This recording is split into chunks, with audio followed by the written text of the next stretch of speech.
Hello, and welcome to another episode of Mental Health Matters. Today, we're going to talk a little bit about coping skills and the importance of developing appropriate coping mechanisms. Coping skills, also called coping strategies or coping mechanisms, are specifically tools and techniques that you can use to handle difficult emotions or decrease stress and establish or maintain a sense of an internal structure. So coping mechanisms are useful in helping us organize our emotions so that we can better control our thoughts, our activities, or our behaviors.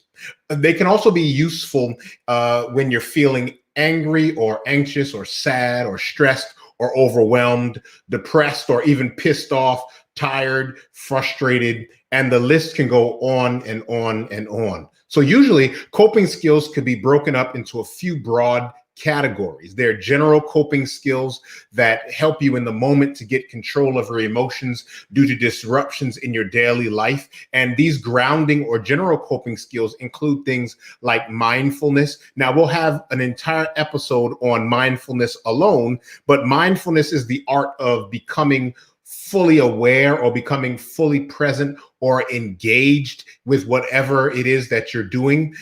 Deep breathing is a part of this, or doing breathing exercises, and then other grounding skills that help you if you're caught in strong emotions or anxiety, or having a memory or a flashback, or imagine you wake up from a nightmare. And so utilizing things like sipping water or holding something cool or warm in your hands, or reminding yourself of who you are, or purposefully challenging your negative thoughts. Or you can do things like even doing some visual grounding skills. So pick one interesting object in your field of vision, as we're talking about visual grounding, and sort of trace its outline with your eyes as if you were drawing its line.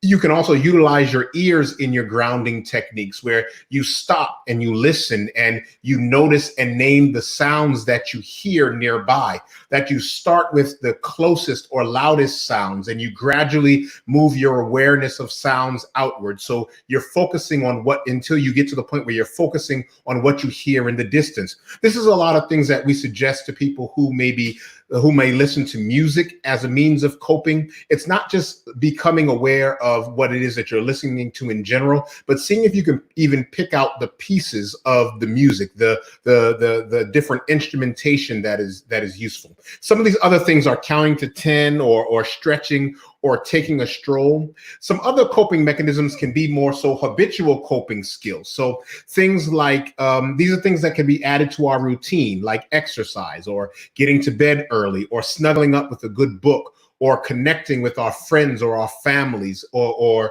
doing something like journaling. So if we were to really talk about ways or developing means of coping skills, here are a few tips to developing coping mechanisms that will work for you.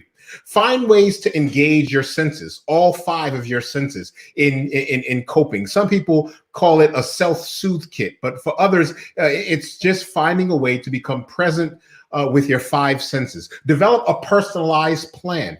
This requires, now in order to develop a personalized plan of coping for yourself, this involves some emotional honesty and some getting to know yourself, so that you know what it is that is useful to you, what it is that helps you, what it is that you like, what are the things that you specifically utilize to help you. You can't take someone else's coping mechanisms and think that you can enter them into your own personal life. They may not involve things that you like or things that make you tick. And here's the last one. I love this, and I love teaching my clients this, is develop, as a means of coping, a self-assessment process. Asking yourself, what did I do today that I'm proud of? What did I do today that I wish I could have done better? You can do these things at night while you're winding down. What did I learn today or what did I expose myself to today that I had never seen before? And this last thing, this is the most important one for me, is what did I miss? And what did I miss because I was too busy or doing too much to stop and pay attention. Listen, coping skills allows us to deal with the exigencies of life, and they help us stay balanced and calm and grounded. And so if you're struggling if you're struggling to manage your day-to-day lives, I encourage you, or if you're suffering with a mental health concern or illness, please know that you don't have to suffer alone. Get help today. Here's some resources that can help you get started. And by all means, if you need help, make sure you seek the help. Thank you for watching, and we'll see you again tomorrow. Have a wonderful day.